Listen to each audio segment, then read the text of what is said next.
Let us go then, you and I, when the evening is spread out against the sky, like a patient empty rice upon a table.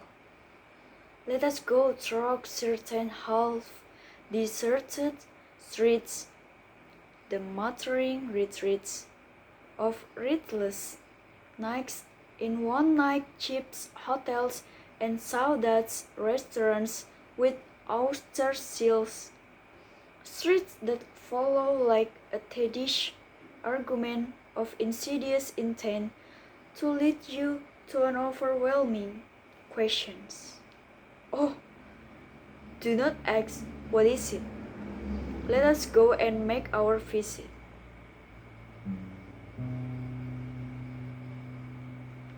In the room, the woman come and go talking of Michelangelo, the yellow fog that rubbed its back upon the window panes, the yellow smoke that rubs its muzzle on the window panes, lick its tongue into the corner of the evening, lingered upon the pools that stain it drains. Let fall upon its back the soot that falls from chimneys, slip it by the torrents, made a sudden leap, and seeing that it was a soft October night, curled once about the house and fell asleep.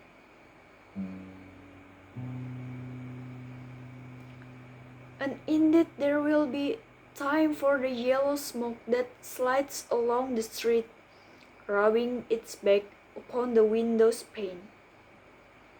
There will be time to prepare a face to meet the faces that you meet. There will be time to murder and create, and time for all works and days of hands that lift and drop a question on your plate. Time for you and time for me, and time yet for 100 indecisions and for 100 visions and revisions before the talking of the tooth and teeth. In the room, the woman come and go talking of Michelangelo. And in that, there will be time to wonder, do I dare? And do I dare? Time to turn back and scan the stairs, with a bald spot in the middle of my hair. They will say, how his hair is growing thin. My morning coats, my collar mounting firmly to the chin, my necktie rich and modest, but asserted by a simple pin. They will say, but how his arms and legs are thin. Do I dare disturb the universe? In a minute, there is time for decision and revision, which a minute will reverse. For I have known them already,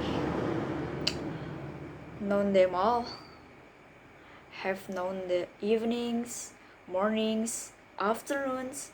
I have measured out my life with coffee spoons. I know the voice dying with a dying fall beneath the music from a farther room. So, how should I presume? And I have known the eyes already, known them all, the eyes that fix you in a formulated praise. And when I am formulated, sprawling on a pin, when I am pinned and wriggling on the wall, then how should I begin to spit out all the buts and of my days and ways? And how should I presume? And I have known the arms already, known them all arms. that are bracelet and white and bare, but in the limelight drowned with light brown hair. It is perfume from a dress that make me so digress, arm that lie along the table, or wrap out about the soul, and soul I then pursue, and how should I begin? So I say, I have gone at dusk through narrow street and watched the smoke that rises from the pipes of lonely men in search selfish, learning out of windows. I should have been a pair of ranged calls scuttling across the floor of silences. In the afternoon, the evening, sleepy so peacefully, smoothed by long fingers. Sleep, tired, or it malingers, screeched on the floor, here beside you and me. Should I, after tea and cakes and ices, have the strength to force the moment out to its creases?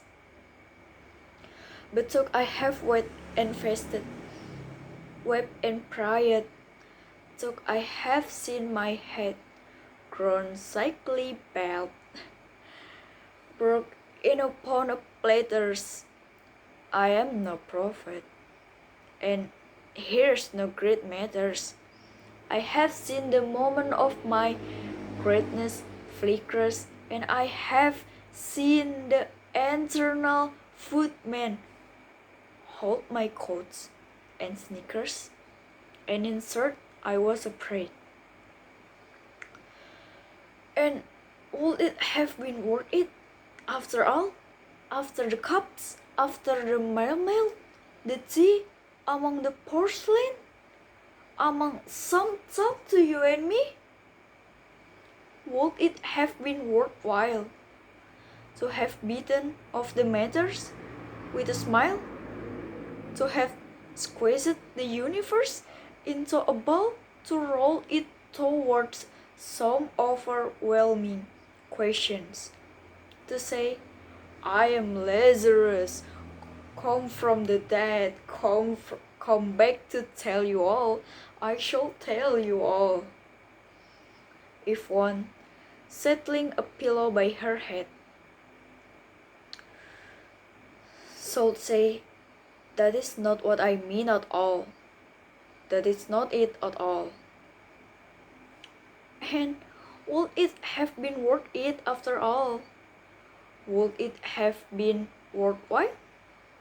After the sunsets and the dooryards and the sprinkled street, after the novels, after the teacups, after the skirts that trail along the floor, and this and so much more, it is impossible to say just what I mean.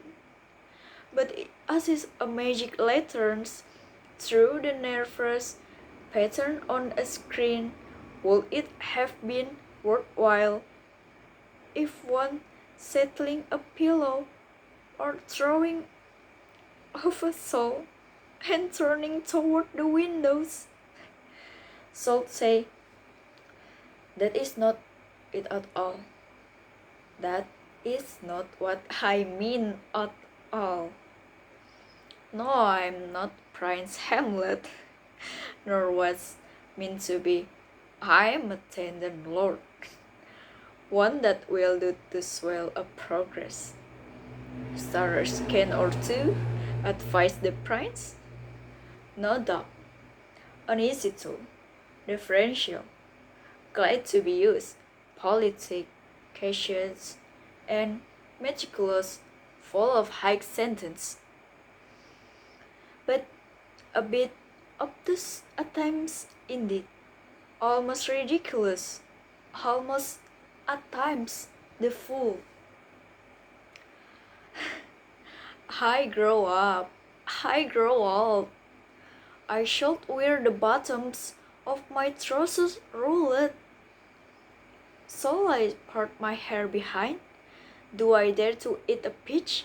I shall wear white flannel trousers and walk upon the beach. I have heard the mermaids singing, each to each. I don't think that they'll be singing to me. I have seen them reading seawards on the waves combined with the white hair of the waves blown back when the wind blows the water white and black. We have lingered in the chambers of the sea by sea girls, wetted with seaweed red and brown, till human voice wake us, and we drown.